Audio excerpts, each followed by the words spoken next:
Homeowners of Reddit. What's a major downside to owning your home you didn't know about? Every time we go to fix something, or replace some fixture, or appliance, or whatever, we find out that the previous owners apparently half-assed everything they ever did. Task that seems like, oh, this should only take 30 minutes to fix or swap out ends up being hours.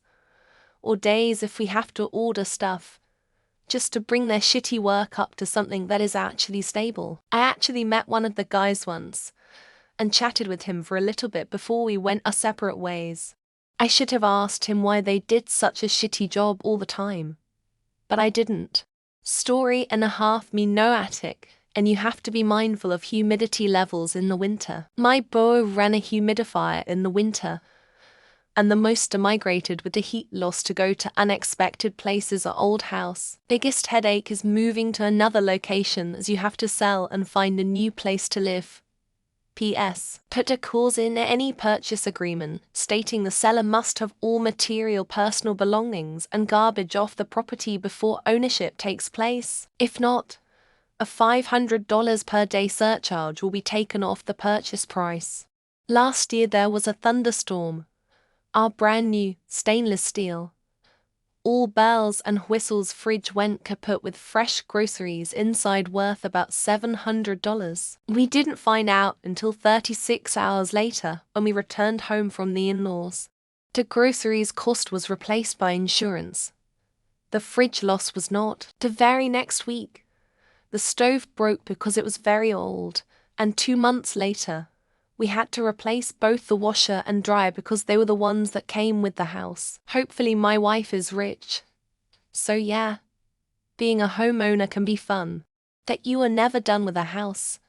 There is always something that needs a repair or updated, and when you think you are finally done, something happens and you're back at it. Example, I have done demolition, framing, plumbing, electrical, roofing, drywall, insulating, landscaping, flooring, tile, painting, cabinetry, finish carpentry, installed new windows and doors, etc. Next, refinishing basement, installing a new subfloor, flooring a new kitchenette, bar, a couple bedrooms, washroom and a laundry storage room.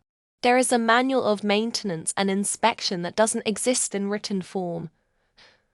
But if you don't know about, little things that would have cost a few hundred will cost you tens of thousands. Honestly, I have the idea of starting a business as manager of inspection of maintenance. Retain me.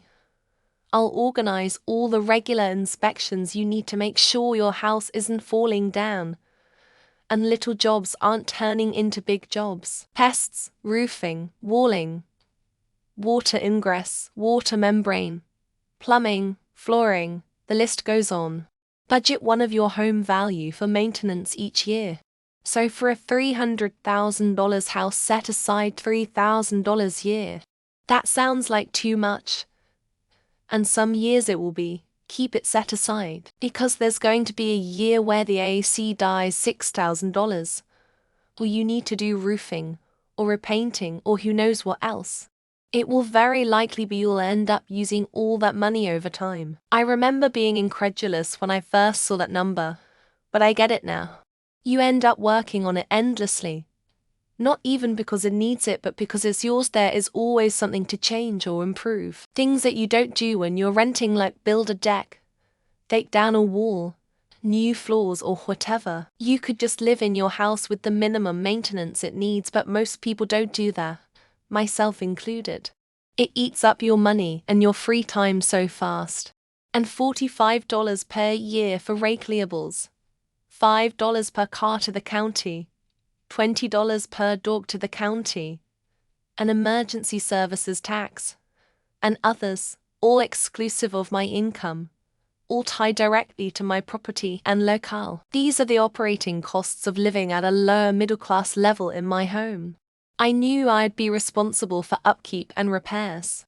It never occurred to me that stuff would break in series, and that the roof can wear out. On top of that, my brother-in-law and father-in-law are just about useless when it comes to repairs. So for a while I was doing home repair and yard work for 2 houses. Once I learned enough it got easy to fix things, but man it was rough. Nothing really. Yet. I only bought last year and everything is in good working condition. I guess the permanence of the move and my lack of outright love for the surrounding area still gets to me sometimes. But I am much happier overall as a homeowner. I can run the air compressor or blast trashy music as late as I want and nobody is close enough to care. To me the only downside is how suddenly and randomly property taxes can be adjusted, and the opacity of dealing with some mortgage lenders. GLs. From maintaining fixing things to basics like yard work is part of the deal. And I don't mind personally because I like the feeling of keeping this expensive thing I co-own nice and presentable. As my dad used to say, you don't own the house owns you. Want to go out and do fun stuff in the summer on a weekend? Can't. Got to cut the grass and do yard work. Want to buy the hot new gadget? Can't. Gotta fix whatever random thing broke this week. I think it all works out in the end, but it's a lifestyle change. I would never rent again. Why pay someone else's mortgage while building no equity?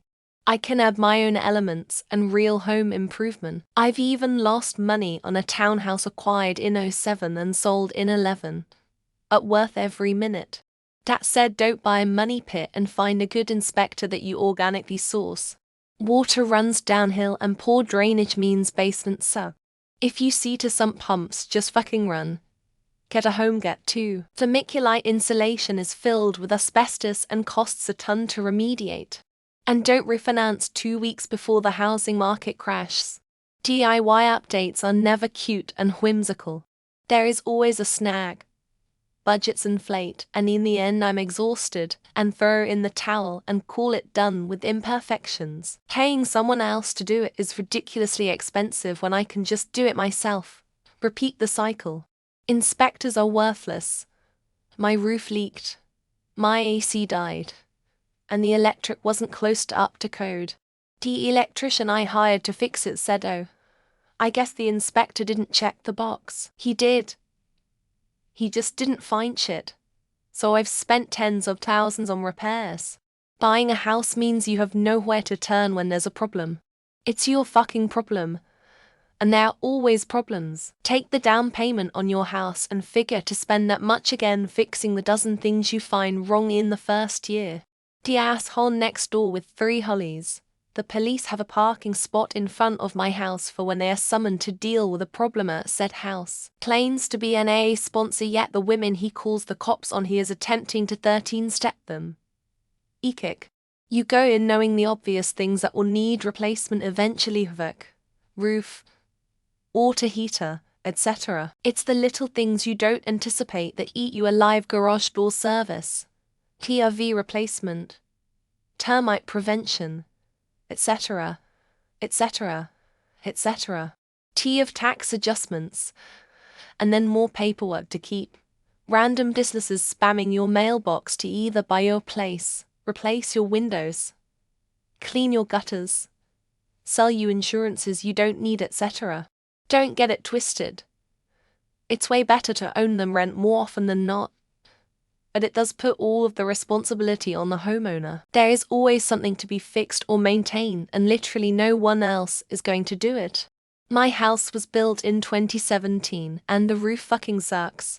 The wind blows and I lose tiles. And it costs hundreds and hundreds to fix. And if you file any claims with the OK insurance company over it, they drop you. Roofs suck. Repair costs and finding people that will do good work for a fair price. I'm a senior citizen. Any little thing now requires hiring someone to fix it. My house is almost as old as me. It can turn into a money pit real fast. My first house was flooded by Hurricane Harvey and insurance didn't even cover half the cost of the repairs. I worked construction, so I did all the work myself. I don't even want to know how much my neighbors had to pay. There's a guy on IG, can't remember his name offhand, but he does a series called Fuck This House. It's maybe the funniest shit ever coming from a guy that pays 25 of his actual mortgage to a straighter. Needing a new roof. I grew up in a trailer house. We owned it, and we never needed a new roof. LOL. Well, my stick-built home needs a new roof. Dude is telling me 15 to 25 grand. Jesus fucking Christ. My home in particular. We were shown the home during the drier parts of the year.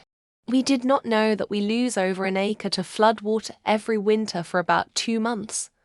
About to dig a pond. Our house is paid off, with property taxes and insurance more than $5,000 a year. It's hard to think we actually own it and not renting from the county and the insurance company. Rent goes up every year.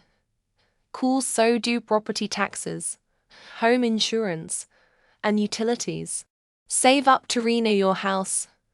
Cool, next assessment you pay even more taxes forever. I just got an estimate for redoing the siding on my 1,600 square feet house using 2 different materials, $17,000 and $28,000. I was thinking more like $5,000, $8,000. Whoops. There's a lot of cables and pipes and wires running through the house, and I don't know what any of them do. They're in the walls, outside, and underground. For me, it's the handyman that lived here before us. There are some simple things that just make me audibly what the fuck. Then I get to fix them. Your immediate neighbors can really make or break your day-to-life comfort. If they're awful, it's not as easy as finishing out a lease and moving on.